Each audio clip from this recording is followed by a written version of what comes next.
আসসালামু আলাইকুম। তো কিভাবে বিকাশের মাধ্যমে ভাউচার পয়েন্ট অ্যাড করবেন সেটাই আজকে আপনাদেরকে দেখানোর চেষ্টা করব। তো প্রথমে সেলফ অ্যাকাউন্টে আমি চলে যাচ্ছি আমার সেলফ অ্যাকাউন্টে। আমি একজন কাস্টমারের কাছ থেকে ডেলিভারি চার্জ অগ্রিম নিয়েছি 130 টাকা। ওইটাই আমি এখন আমার ভাউচার পয়েন্টে অ্যাড করব। তারপর অর্ডারটি কনফার্ম করে আপনাদের সাথে সম্পূর্ণ দেখাবো। তো সেই জন্য আমি প্রথমেই আমরা ভাউচার পয়েন্টটা অ্যাড করে নিব, না হলে অর্ডারটি কনফার্ম করতে পারবো না। সেই জন্য থ্রি ডটে একটা ক্লিক করব। আমরা থ্রি ডটে একটা ক্লিক করছি, তারপর ভাউচার পয়েন্টে আমরা একটা ক্লিক করব। তো এখানে একটু লোডিং নিতেছে, দেখতে পাচ্ছেন আমার ভাউচার পয়েন্ট আছে 2 টাকা।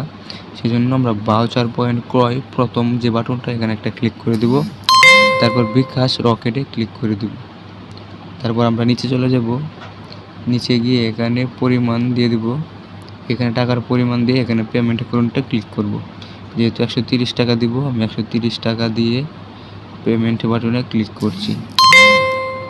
আর একটা বিষয় দেখেন, আমার কাস্টমাররা মেসেজ দিয়ে যাচ্ছে আপনারাও সঠিক নিয়মে প্রোডাক্ট আপলোড করেন, আশা করি আপনারাও এভাবে নক পাবেন।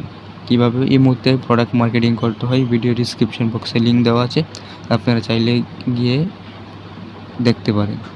তো এখানে আমরা এরকম একটা ইন্টারফেস আসবে। তারপর আপনারা এখান থেকে দেখেন এই নাম্বারটা কপি করতে হবে।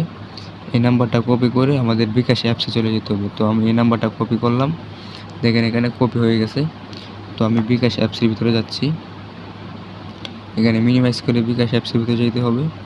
তো আমি বিকাশ অ্যাপসের ভিতরে যাই, যে আমার বিকাশ অ্যাপসের ভিতরে আসলাম। এখন এখানে কী করবেন, কিভাবে টাকাটা দেবেন, আপনাদেরকে সেন্ড মানি করলে কিন্তু টাকা যাবে না। কীভাবে দিতে হবে, পেমেন্টের মাধ্যমে, অবশ্যই পেমেন্টের মাধ্যমে দিতে হবে। তো আমি পেমেন্টে ক্লিক করলাম, দেন এখানে নাম্বারটা দেব, আগে থেকে নাম্বার আছে, তারপর আমি নাম্বারটা দিয়ে দিচ্ছি। দিয়ে পরিমাণটা কত, 130 টাকা। তো আমি 130 টাকা দিয়ে দিচ্ছি। 130 টাকা দিয়ে আমি পিনটা দিয়ে সাবমিট করে দিলেই টাকাটা চলে যায়। তো আমার পিন দেওয়া শেষ, আমি এখানে ক্লিক করে ধরে রাখছি। যে টাকাটা চলে গেছে, এখন কি করতে হবে, এখানে মূল বিষয়, এখানে এই যে ট্রানজ্যাকশন আইডিটা আছে, এটা আপনার অবশ্যই কপি করতে হবে, না হলে আপনার টাকা অ্যাড হবে না। এই ট্রানজ্যাকশন আইডিটা অবশ্যই কপি করতে হবে, না হলে টাকা অ্যাড হবে না।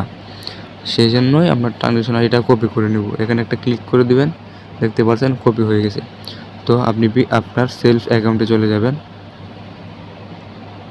তো এখানে আমরা ট্রানজ্যাকশন আইডিটা যেটা কপি করছিলাম এটা এখানে পেস্ট করে দেব।